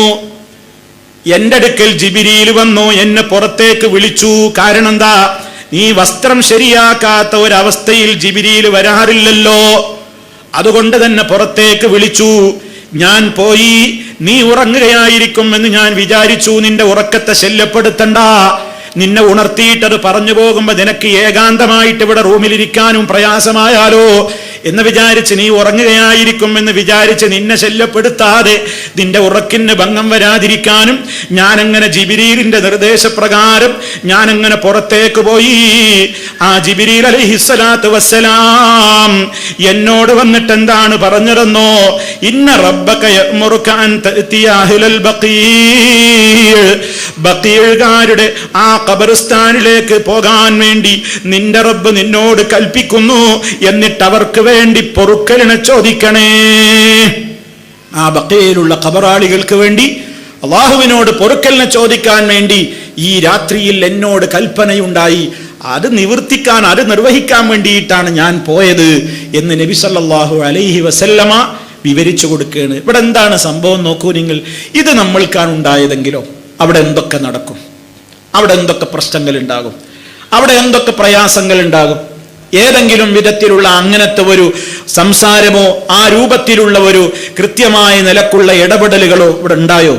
മറിച്ച് സൗമ്യമായി ഇടപെട്ടു, കാര്യം വിശദീകരിച്ചോളൂ. നമ്മളാണ് സംശയിക്കുകയാണെങ്കിൽ സംശയിച്ചോ, പിന്നെ അതിനല്ലേ മാറുകയുള്ളൂ, എന്നാ പിന്നെ വേറെ നോയിക്കോ, അതൊന്നും പ്രശ്നമല്ല, അതൊക്കെ വർത്താനായി, അങ്ങോട്ടായി ഇങ്ങോട്ടായി, അവിടെ പറയുമ്പോൾ ഇങ്ങോട്ട് പറഞ്ഞു, അവിടുന്ന് ഇങ്ങോട്ട് പറഞ്ഞു, അവസാനം അതായി ഇതായി, ചിലപ്പോൾ അവസാനം എന്താ എന്നപ്പോ കഴിഞ്ഞു, ചിലപ്പോൾ കഴിഞ്ഞു, എല്ലാം അവസാനിക്കും. നോക്കൂ നിങ്ങൾ, ഞാൻ പറയുന്നത് പ്രശ്നങ്ങൾ ആരുടെ ജീവിതത്തിലല്ലാത്തത്? പ്രശ്നങ്ങൾ എല്ലാവരുടെ ജീവിതത്തിൽ ഉണ്ടാകും. അത് കൈകാര്യം ചെയ്യുന്നതിൽ, വളരെ കൃത്യമായി ഇടപെടുന്നതിൽ, സമർത്ഥമായി ഇടപെടുന്നതിലാണ് മിടുക്ക് എന്നതാണ് പ്രധാനം. ഒരു കാര്യം യോജിപ്പിച്ച് കൊണ്ടുപോകാനാണ് മിടുക്ക്, ഒഴിവാക്കാൻ എളുപ്പമുണ്ട്, അതിന് മിടുക്കൊന്നും വേണ്ട.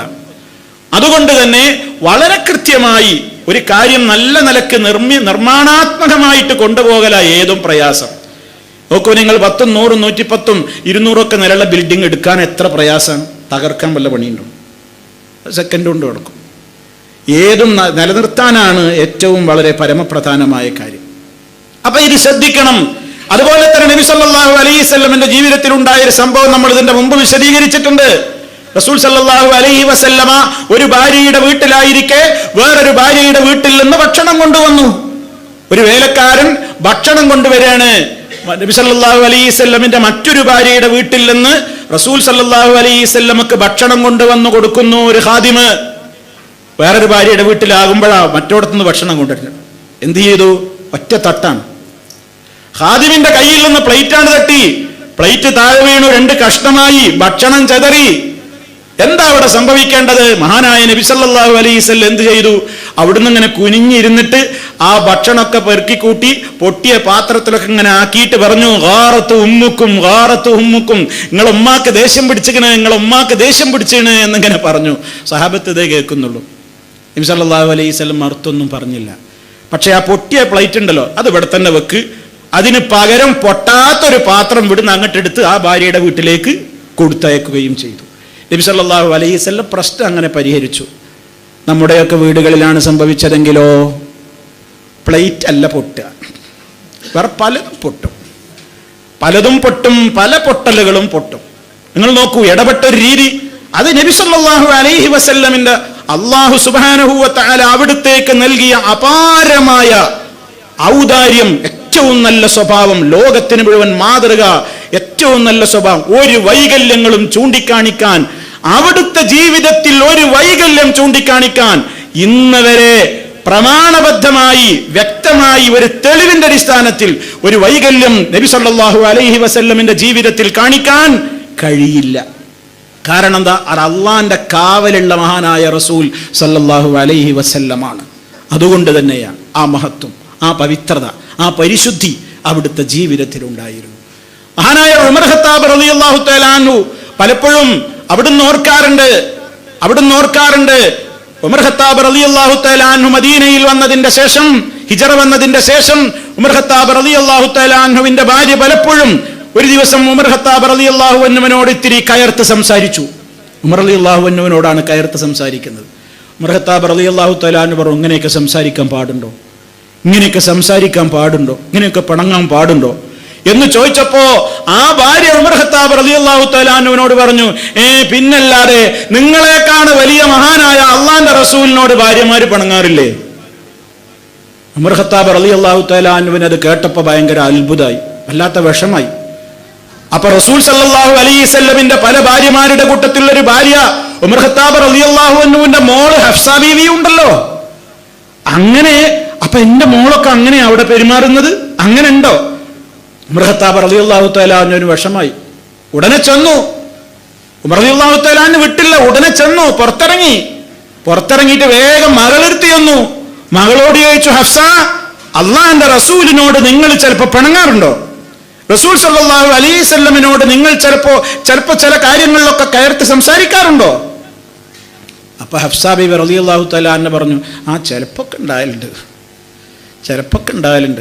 ഉമർ ഖത്താബ് റളിയല്ലാഹു തആല അൻഹു തിരിച്ചു ചോദിച്ചു, മോളെ, അള്ളാഹിന്റെ റസൂലിനെ കോപിപ്പിച്ചാൽ അള്ളാഹ് കോപിക്കൂലേ? അള്ളാഹിന്റെ റസൂലിനെ കോപിപ്പിച്ചാൽ അള്ളാഹ് കോപിക്കൂലേ? അള്ളാഹിന്റെ കോപം നിങ്ങൾക്ക് വരുന്നതിൽ നിന്ന് നിർഭയത്വം കാണിച്ച് ഇരിക്കാനാണോ ഭാവം? അത് പാടുണ്ടോ എന്ന് ഗൗരവത്തോടെ മോളെ ഗുണദോഷിക്കുകയാണ് മഹാനായ ഉമർ ഖത്താബ് റളിയല്ലാഹു അൻഹു. അപ്പൊ കണ്ടോ, മഹാരഥന്മാരായ ആളുകളുടെ ജീവിതത്തിലും ഇങ്ങനെ ചില പിണക്കങ്ങളും പ്രയാസങ്ങളും ഒക്കെ ഉണ്ടായിട്ടുണ്ട്. അതൊക്കെ അവര് സമർത്ഥമായി കൈകാര്യം ചെയ്തിട്ടുമുണ്ട്. അപ്പൊ പ്രശ്നങ്ങൾ സ്വാഭാവികമാണ് എന്നാണ് സുഹൃത്തുക്കളെ ഞാൻ സൂചിപ്പിച്ചു വരുന്നത്. എന്നാൽ കഴിയുന്നത്ര പ്രശ്നങ്ങളൊക്കെ ഉള്ളിടത്ത് കഴിയുന്നത്ര വിട്ടുവീഴ്ചയും അതുപോലെ തന്നെ സഹനവും ക്ഷമയുമൊക്കെ നമ്മൾ കാണിക്കേണ്ടതുണ്ട്. അതാണ് ഇസ്ലാമിക ചരിത്രം നമുക്ക് പഠിപ്പിച്ചു തരുന്നത്. പ്രശ്നങ്ങൾ എന്ത് തന്നെയായാലും ആദ്യഘട്ടം തന്നെ ചെയ്യേണ്ട ഒരു പരിഹാരമായിട്ടല്ല ഇസ്ലാം ത്വലാഖ് പഠിപ്പിച്ചിട്ടുള്ളത്. മറിച്ച് അത് അന്തിമ പരിഹാരം മാത്രമാണ്. അതിന് തന്നെ ത്വലാഖ് ഇസ്ലാമിൽ സംഭവിക്കണം എന്നുണ്ടെങ്കിൽ ആ ത്വലാഖ് ചൊല്ലുന്നതിലേക്ക് എത്തുന്നതിന്റെ മുമ്പ് ഒരുപാട് വാതിലുകൾ കടന്നിട്ട് വേണം അങ്ങോട്ടെത്താൻ. ഒരുപാട് കടമ്പകൾ ആദ്യം കഴിഞ്ഞിട്ടേ ത്വലാഖ് ചൊല്ലാൻ ഇസ്ലാം അനുവദിക്കുന്നുള്ളൂ. അതാണ് ഇനി നിങ്ങൾ കേൾക്കാൻ പോകുന്നത്. വല്ലാത്തി തഖാഫൂന നുശൂസഹുന്ന ഫഇളൂഹുന്ന വഹ്ജുറൂഹുന്ന ഫിൽ മദാജിഇ വദ്രിബൂഹുന്ന ഫഇൻ തഅനകും ഫലാ തബ്ഗൂ അലൈഹിന്ന സബീലാ. വളരെ കൃത്യമായിട്ട് അല്ലാഹു സുബ്ഹാനഹു വ തആല പഠിപ്പിച്ചു തരാണ്.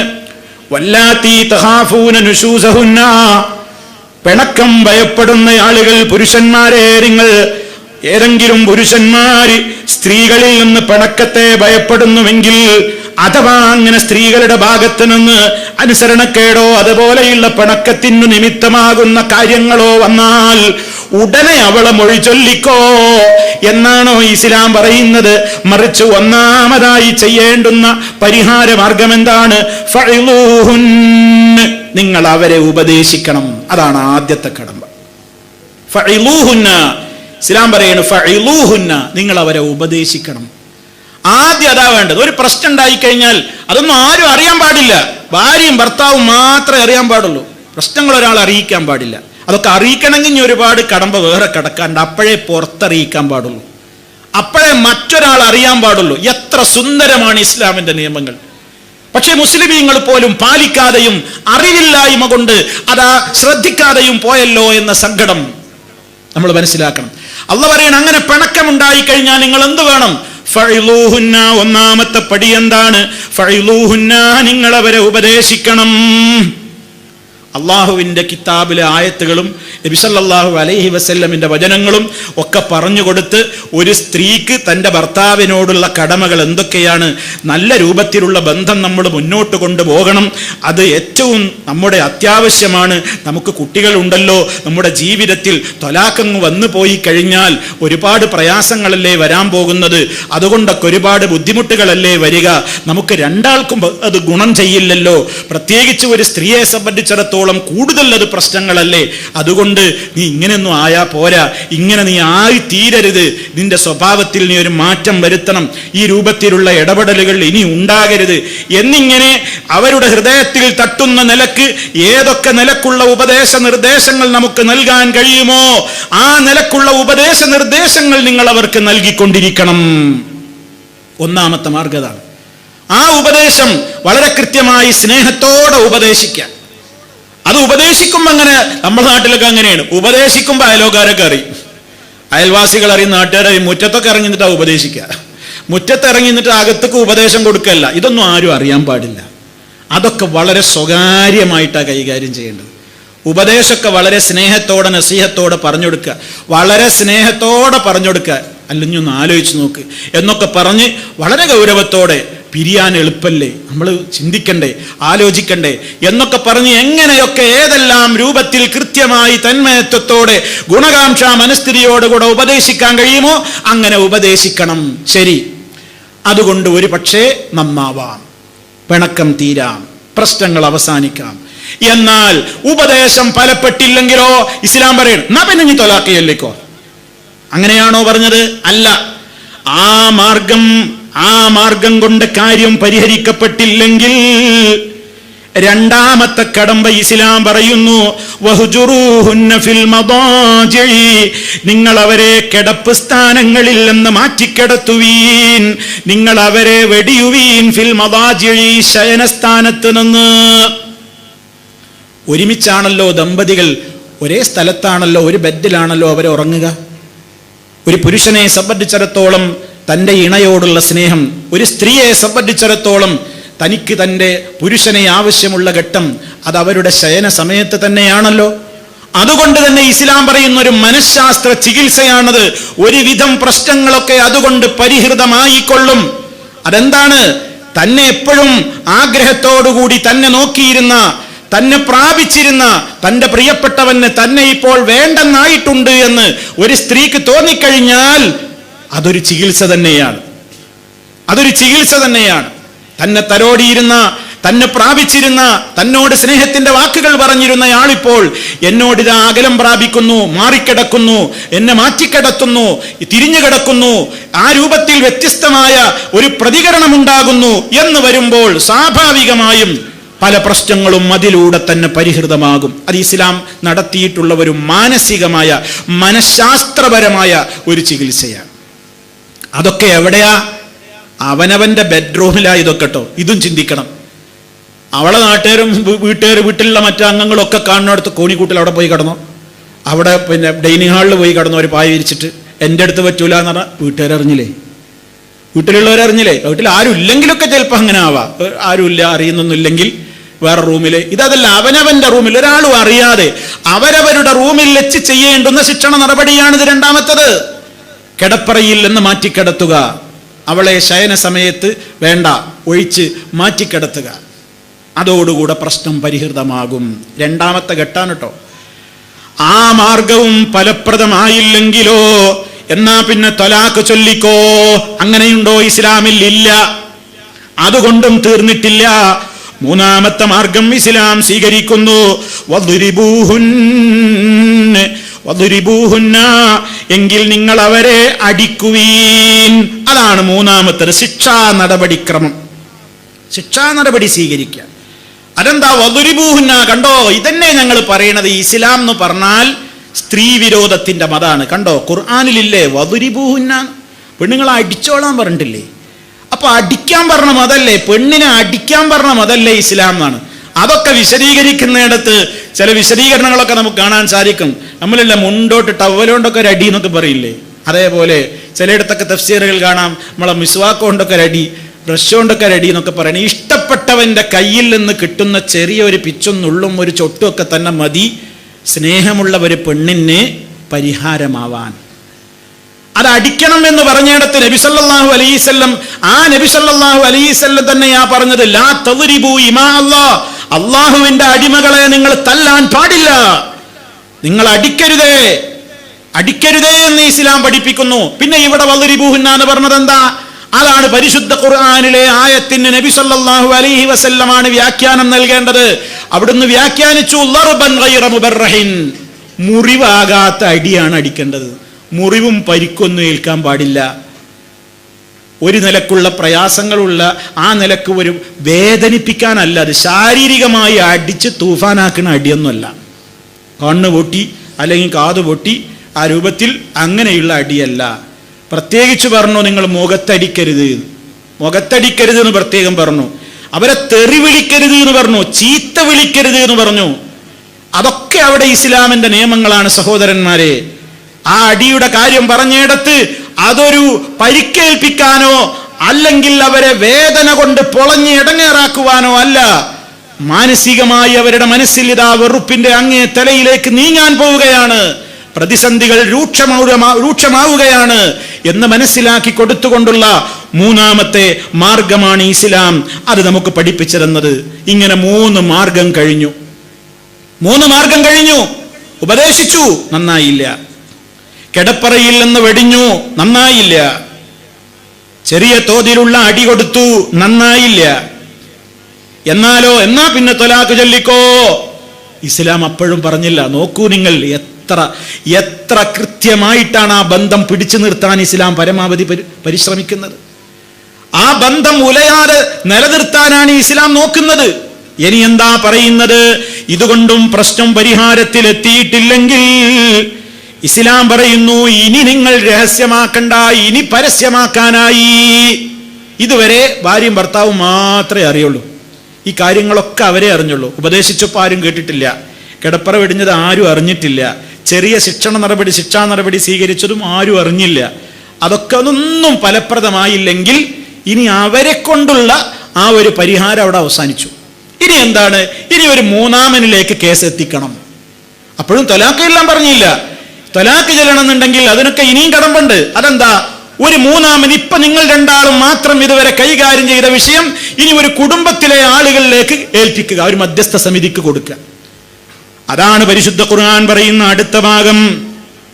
ഫഇൻ ഖിഫ്തും ശിഖാഖ ബൈനിഹിമാ ഫബ്അസൂ ഹകമൻ മിൻ അഹ്ലിഹി വഹകമൻ മിൻ അഹ്ലിഹാ ഇൻ അറാദാ ഇസ്ലാഹൻ യുവഫിഖില്ലാഹു ബൈനഹുമാ ഇന്നല്ലാഹ കാന അലീമൻ ഖബീറാ. വളരെ കൃത്യമായി അല്ലാഹു സുബ്ഹാനഹു വ തആല പഠിപ്പിക്കുകയാണ്. എന്താണ്? വഇൻ ഖിഫ്തും ശിഖാഖ ബൈനിഹിമാ ഫബ്അസൂ ഹകമൻ മിൻ അഹ്ലിഹി വഹകമൻ മിൻ അഹ്ലിഹാ ഇൻ യുരീദാ ഇസ്ലാഹൻ യുവഫിഖില്ലാഹു ബൈനഹുമാ ഇന്നല്ലാഹ കാന അലീമൻ ഖബീറാ. അപ്പോൾ വളരെ കൃത്യമായിട്ട് അല്ലാഹു തആല അടുത്ത മാർഗം പറയണം.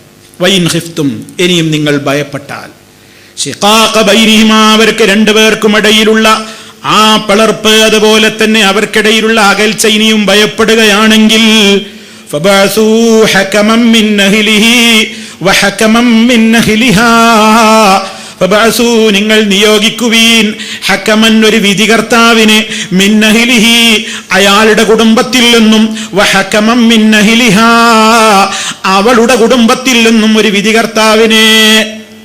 രണ്ടാളും വേണം. ഏകപക്ഷീയമായിട്ട് തീരുമാനം ഉണ്ടാകാൻ പാടില്ല. അതുകൊണ്ട് ഭർത്താവിന്റെ പക്ഷത്ത് നിന്ന് ഒരാൾ, കുടുംബത്തിൽ ആരാണെങ്കിൽ അങ്ങനെ ഒരാൾ ഇറങ്ങണം, അയാളുടെ വിവരം പറയണം. ഭാര്യയുടെ പക്ഷത്ത് നിന്നുള്ള ഒരാളും, അങ്ങനെ ഇപ്പൊ 2 മധ്യസ്ഥന്മാരായി. ആ 2 മധ്യസ്ഥന്മാർ എന്ത് ചെയ്യണം? അവരിവരുടെ വിഷയം എന്താന്ന് പഠിക്കണം. എന്താണ് ഇവർ തമ്മിലുള്ള പ്രശ്നം? അവര് വളരെ ഗുണകാംക്ഷാ മനസ്ഥിതിയോടുകൂടി ഇവരെ രണ്ടാളെയും വേർപിരിക്കാനല്ല ഞങ്ങൾ മധ്യസ്ഥം വഹിക്കുന്നത്, ഇവരെ ഒന്നിപ്പിക്കാനാണ് ഞങ്ങൾ ഇറങ്ങിയിട്ടുള്ളത് എന്ന പൂർണ്ണമായ ഇഖ്ലാസോടുകൂടി ഇവരെ രണ്ടാളെയും മാക്സിമം ഒന്നിപ്പിക്കണം എന്ന ഏറ്റവും നല്ല ഗുണോദ്ദേശത്തോടുകൂടി അവർ രംഗത്തിറങ്ങുകയാണെങ്കിൽ അല്ലാഹു സുബ്ഹാനഹു വ തആല അവർക്കിടയിൽ രഞ്ജിപ്പുണ്ടാക്കിയേക്കും. അതാണ് അല്ലാഹു പറയുന്നത്, ഈ യുരീദാ, അവർ രണ്ടാളും ഉദ്ദേശിക്കുന്നുവെങ്കിൽ, ഇസ്ലാഹൻ, രഞ്ജിപ്പ് ഉദ്ദേശിക്കുന്നുവെങ്കിൽ, യുവഫിഖില്ലാഹു ബൈനഹുമാ, അവർക്കിടയിൽ അല്ലാഹു യോജിപ്പുണ്ടാക്കും. ഇന്നല്ലാഹ കാന അലീമൻ ഖബീറാ, നിശ്ചയമായും അല്ലാഹു സുബ്ഹാനഹു വ തആല എല്ലാം വളരെ കൃത്യമായി അറിയുന്നവനും സൂക്ഷ്മമായി ജ്ഞാനമുള്ളവനുമാകുന്നു എന്ന് അല്ലാഹു സുബ്ഹാനഹു വ തആല പഠിപ്പിക്കണം. ഇവിടെ സഹോദരന്മാരെ, നേരത്തെ പറഞ്ഞില്ലേ, ഈ കാര്യം ഒരു കുടുംബത്തിന്റെ ചിന്തയിലേക്ക്, ഒരു കുടുംബ കോടതിയിലേക്ക് എത്തിക്കുന്നതിന്റെ മുമ്പ് ആദ്യം പറഞ്ഞ 3 കടമ്പുണ്ടല്ലോ. ഫൈലൂഹുന്ന വഹുജുറൂഹുന്ന ഫിൽ മളാജി വദരിബൂഹുന്ന എന്നൊക്കെ പറഞ്ഞല്ലോ. അത് പറഞ്ഞിട്ട് വിശുദ്ധ ഖുർആൻ ഒന്നും കൂടെ പറയുന്നുണ്ട്, ഫഇന്ന തഅനകും ഫലാ തബ്ഗൂ അലൈഹിന്ന സബീലാ ഇന്നല്ലാഹ കാന അലിയൻ കബീറാ. ഫഇന്ന തഅനകും, ഈ മാർഗങ്ങളൊക്കെ നിങ്ങൾ സ്വീകരിച്ചിട്ട് ആ സ്ത്രീകൾ നിങ്ങളെ അനുസരിച്ചു കഴിഞ്ഞാൽ, ഫലാ തബ്ഗൂ അലൈഹിന്ന സബീലാ, പിന്നെ നിങ്ങൾ അവർക്കെതിരെ ഒരു മാർഗവും സ്വീകരിക്കാൻ പാടില്ല. പിന്നെ നിങ്ങൾ ഒരിക്കലും അവരോട് കയർത്ത് സംസാരിക്കരുത്. ഉപദേശിച്ച് നന്നായി, പിന്നെ അതിനെപ്പറ്റി ഒന്നും പറയരുത്. കിടപ്പറ വെടിഞ്ഞു, അവർക്ക് മാറ്റം വന്നു, പിന്നെ അത് പഴയതിങ്ങനെ പറയരുത്. ചെറിയ രൂപത്തിലുള്ള അടിയൊക്കെ കൊടുത്തു, നന്നായി, മാറ്റം വന്നു, അനുസരിച്ചു, എന്നാ പിന്നെയും അവരുടെ പേരിൽ പഴയതിങ്ങനെ പറയരുത്. ഞാൻ കുറെ ഉപദേശിച്ചിട്ടല്ലേ ഈ മാറ്റം വന്നത്, ഇനിയിപ്പോ അതിനെപ്പറ്റി അങ്ങനെ വലിയ വിശ്വാസമൊന്നും എനിക്കില്ല, ചെറിയൊരു അടി കിട്ടിയതുകൊണ്ട് നന്നായതല്ലേ എന്ന് പിന്നെ വാക്കുകൊണ്ട് പോലും പിന്നെ നോവിക്കാൻ പാടില്ല. വാക്കുകൊണ്ടോ പ്രവൃത്തി കൊണ്ടോ പെരുമാറ്റം കൊണ്ടോ ഒന്നും നോവിക്കാൻ പാടില്ല. അവരനുസരിച്ചോ നന്നായോ, പിന്നെ അവരുടെ മേൽ പെറ്റുമ്പോഴും പണക്കുണ്ടാകുമ്പോഴൊക്കെ പഴയതെങ്ങനെ എടുത്ത് വിളിച്ചു പറഞ്ഞ് അന്ന് പ്രശ്നം ഉണ്ടാക്കിയില്ലേ എന്നൊക്കെ പറഞ്ഞിട്ടുള്ള ഏതെങ്കിലും ഒരു കാര്യം ചെയ്താൽ നിങ്ങളാവും കുറ്റക്കാർ. ആണുങ്ങളോട് പറയാണ്. കാരണം നിങ്ങൾ മനസ്സിലാക്കണം, അവരനുസരിച്ച് നിങ്ങൾ അനുസരിച്ച് കഴിഞ്ഞാൽ പിന്നെ നിങ്ങൾ അവരോട് ഒരു നിലക്കുള്ള എതിരായ ഒരു സമീപനവും പെരുമാറ്റവും നിങ്ങളുടെ ഭാഗത്തു നിന്നുണ്ടാകാൻ പാടില്ല. ഇന്നല്ലാഹ കാന അലിയൻ കബീറ, ശക്തമായ മുന്നറിയിപ്പ് നടത്തുകയാണ് അല്ലാഹ്. എന്താ?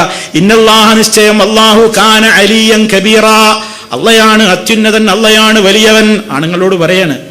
അവരനുസരിച്ച് നന്നായി കഴിഞ്ഞാൽ പിന്നെയും നിങ്ങൾ അവരോട് കയർക്കാനും മോശമായ പെരുമാറ്റത്തിനൊക്കെ മുന്നോട്ട് പോകുകയാണെങ്കിൽ നിങ്ങളെക്കാണൊക്കെ മേലെ അധികാരിയായിട്ട് അള്ളണ്ട് എന്ന് മനസ്സിലാക്കണം.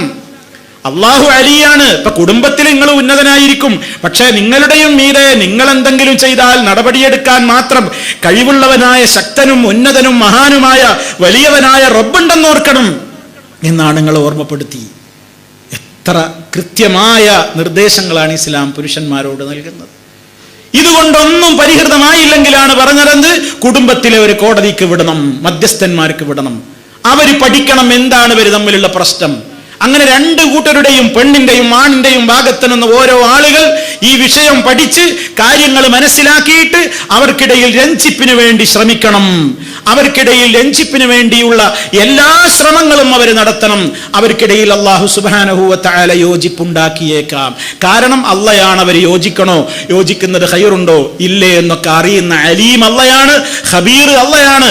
അതുകൊണ്ട് റബ്ബ് അവിടെ യുക്തമായ രൂപത്തിലുള്ള നടപടികൾ സ്വീകരിച്ചേക്കും. നമ്മൾ ചെയ്യേണ്ടത് നമ്മൾ ചെയ്യാതിരിക്കരുത് എന്ന് കൃത്യമായി അല്ലാഹു സുബ്ഹാനഹു വ തആല ഓർമ്മപ്പെടുത്തി. ഇതുകൊണ്ടും പരിഹൃതമായില്ല. 3 കടമ്പ കഴിഞ്ഞു. 4ാമത്തെ കടമ്പ പുറത്തുള്ള ഒരാൾ അറിഞ്ഞു, കുടുംബ കോടതി ഇടപെട്ടു, മസ്ലഹത്ത് ശ്രമങ്ങൾ വിജയിച്ചില്ല എങ്കിൽ ഇസ്ലാം പറയുന്നു ഇനി മുന്നോട്ട് പോവില്ല.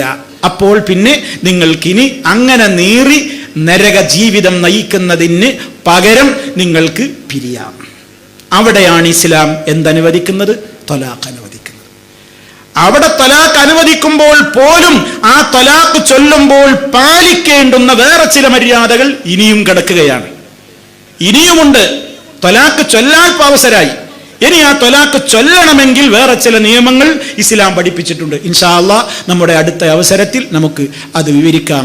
അല്ലാഹു സുബ്ഹാനഹു വ തആല യഥാർത്ഥമായ നിലക്ക് ഇസ്ലാമികമായ കാര്യങ്ങളെ മനസ്സിലാക്കുവാനും പഠിക്കുവാനുമുള്ള സൗഭാഗ്യം നമുക്കെല്ലാവർക്കും പ്രദാനം ചെയ്യുകയും അള്ളാഹുവിൻ്റെ ദീനിൻ്റെ നിയമങ്ങളെ ജീവിതത്തിൻ്റെ എല്ലാ രംഗങ്ങളിലും മുറുകെ പിടിച്ചുകൊണ്ട് മുന്നോട്ട് പോകുവാനുള്ള ആ ഒരു സന്മനസ്സും തൗഫീഖും പ്രദാനം ചെയ്യുകയും ചെയ്യുമാറാകട്ടെ.